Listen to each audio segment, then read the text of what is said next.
Jemaat yang dikasihi Tuhan, kita bertemu kembali di tanggal 29 pada hari Minggu bulan Maret tahun 2020 saat ini.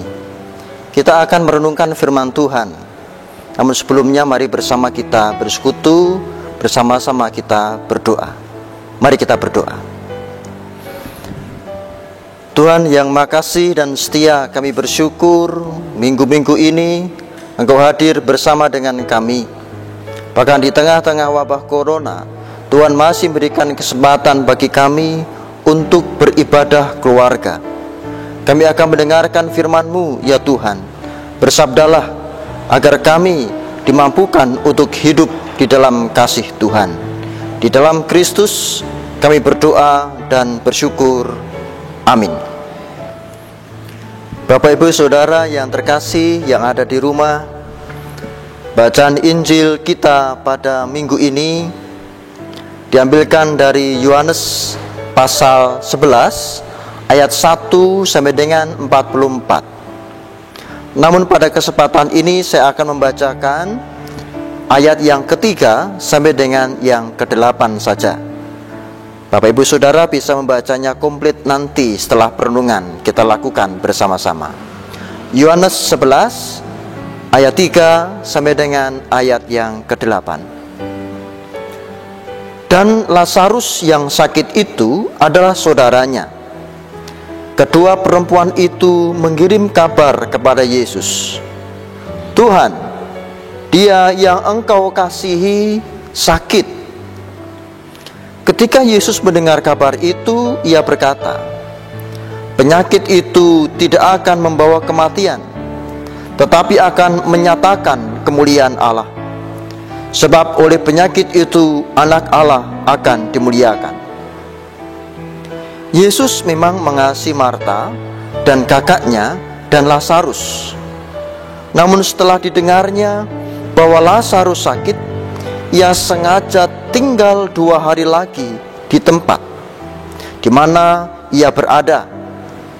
Tetapi sesudah itu ia berkata kepada murid-muridnya, "Mari kita kembali lagi ke Yudea." Murid-murid itu berkata kepadanya, "Rabi, baru-baru ini orang-orang Yahudi mencoba melempari Engkau. Masih maukah Engkau kembali ke sana?" Amin. Yang berbahagia setiap orang yang mendengarkan firman Tuhan dan menghayatinya. Hosiana, amin. Saudara yang terkasih, mengasihi Tuhan menjadi catatan yang utama. Bahkan setiap orang harus mengasihi Tuhan. Tetapi yang harus kita bersama-sama hayati dan menjadi pertanyaan bagi banyak orang adalah, mengasihi Tuhan dulu atau Tuhan yang mengasihi kita dulu? Pertanyaan ini seperti pertanyaan mana dulu, telur atau ayam, endok atau pitik, ayam atau telur, muter terus tidak ada habisnya. Namun yang harus kita hati-hati di sini adalah mengasihi Tuhan. Jangan sampai menjadi alat untuk memegahkan diri, terutama di saat-saat kita mengalami kesulitan. "Tuhan, aku telah mengasihi Engkau, berikan berkat-Mu."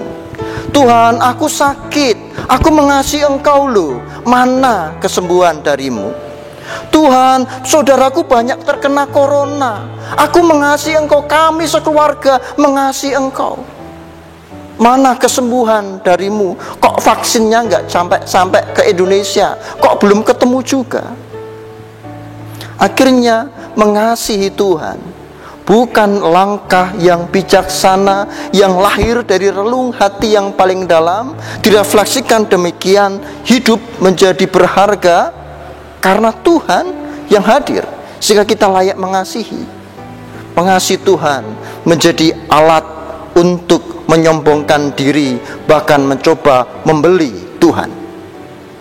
"Aku mengasihi Engkau Tuhan, mana berkat-Mu?" Saudara yang terkasih, Bapak Ibu yang ada di rumah, menarik dalam ayat kita. Ayat yang ketiga menyatakan demikian, saya bacakan. Dan Lazarus yang sakit itu adalah saudaranya. Kedua perempuan itu mengirim kabar kepada Yesus, Tuhan, dia yang engkau kasihi sakit. Tuhan, dia yang engkau kasih itu sakit.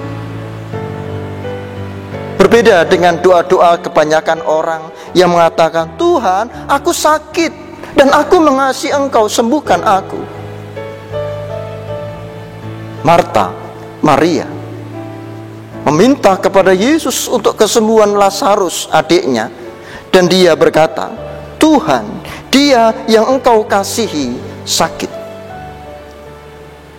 Saudara yang dikasihi Tuhan, ini adalah bentuk kerendahan hati, bahkan merendahkan diri, bahwa secara sadar mereka, para perempuan ini, Marta dan Maria, ketika memohon, menyampaikan pesan doanya kepada Kristus, minta kesembuhan, menyatakan, dia yang engkau kasihi sedang sakit. Sebuah kesadaran bahwa kasih itu lahir dari Tuhan. Bukan kita yang bisa mengasihi sedemikian rupa, tetapi jikalau kita mengasihi, itu karena kasihnya Tuhan terlebih dahulu. Marta dan Maria memberikan teladan yang baik untuk kita semua. Maka semestinya kita berdoa di tengah-tengah wabah ini, Tuhan, engkau yang mengasihi kami, tolonglah kami. Tidak ada kesombongan, tidak ada semacam harga, nilai diri yang hendak dijual kepada Tuhan. Aku mengasihi engkau. Tidak ada jual beli, murni permohonan dengan kesadaran yang disebut dengan iman. Engkau yang mengasihi kami. Dia yang engkau kasih sakit, sembuhkanlah. Dan benar adanya, bukankah kasih itu lahir dari Tuhan? Tuhan mengasihi umatnya, mengasihi kita semua. Dan tampaknya ketika mendengar pesan ini, doa-doa yang dilantunkan kepada Tuhan, Kristus memiliki rancangan yang lain, yang bukan rancangan manusia. Karena belakangan kita akan tahu Marta dan Maria mengungkapkan hal yang sama. Ketika Yesus datang, dia mengatakan, sekiranya engkau ada di sini Tuhan, Lazarus tidak akan mati. Tetapi sengaja Yesus menunda kedatangan untuk berjumpa dengan Lazarus. Yesus menundanya dengan maksud, memang Tuhan Yesus memau agar Lazarus mengalami sesuatu yang luar biasa, jatuh dalam kematian dan dibangkitkan. Tentu kita tahu ceritanya, Lazarus pun akhirnya mati, tetapi dibangkitkan. Namun saat ini hal pentingnya adalah kasih Tuhan dalam rancangannya. Rancangan Tuhan berbeda dengan pikiran kita. Mungkin kita memiliki pikiran, wah kalau Lazarus sakit, kalau Tuhan Yesus datang, dia pasti sembuh. Bisa saja sembuh kalau Tuhan menginginkannya. Tetapi Tuhan menghendaki yang lain, menundanya, dan dibiarkannya Lazarus mati, dan setelah itu dibangkitkan. Untuk apa? Memberitahu kepada kita semua bahwa setiap orang yang seperti Lazarus itu pun akan dibangkitkan. Saudara yang terkasih, ini menjadi penting untuk kita semua. Kesadaran setiap orang akan dibangkitkan, bahkan kesadaran setiap orang akan ditolong. Wabah corona menyerbu tidak hanya Yogyakarta, Indonesia, melainkan dunia. Di mana engkau Tuhan? Tuhan memiliki caranya sendiri, rancangannya sendiri. Satu yang harus kita lakukan, cara doa kita. Jangan sombong, jangan menjual harga nilai kita mengasihi, tetapi dengan rendah hati mengatakan, Tuhan, engkau yang mengasihi kami, tolonglah kami. Bagian yang terakhir, saudara, dalam perenungan ini yang sangat indah menurut saya adalah ayat 7. Ketika Tuhan Yesus sudah memperkirakan waktu sedemikian rupa, dia mengatakan, mari kita kembali lagi ke Yudea. Catatannya saudara, ketika Yesus mendapatkan berita tentang Lazarus yang sakit, sesungguhnya Yesus dari Yudea. Dan di sana Yesus ketemu dengan banyak orang dan hendak dibunuh dengan cara dilempari batu. Anehnya, ketika keluar dari tempat di mana dia akan dibunuh, melihat seorang yang dikasihnya, dia kembali untuk datang ke sana. Dia kembali ke Yudea. Kenapa tertulis di sana kok tidak kembali ke Lazarus? Tapi tertulis kembali lagi ke Yudea, di tempat di mana dia dibenci, dikhianati, dan hendak dibunuh. Dia kembali karena kasihnya. Kasih Kristus luar biasa. Mari bersama-sama kita menghayati kasih Kristus ini, saudara, agar kita juga bersama-sama tahu bahwa betapa besar kasih Tuhan. Kasih kita bukan apa-apa dibandingkan dengan kasih Tuhan. Kasih Tuhan yang luar biasa. Lagi-lagi tentang wabah corona pada saat ini, kita semua takut. Saya juga takut. Semua orang ketakutan. Namun juga ada orang-orang yang pongah dan merasa bahwa, loh kok tidak ibadah di gereja?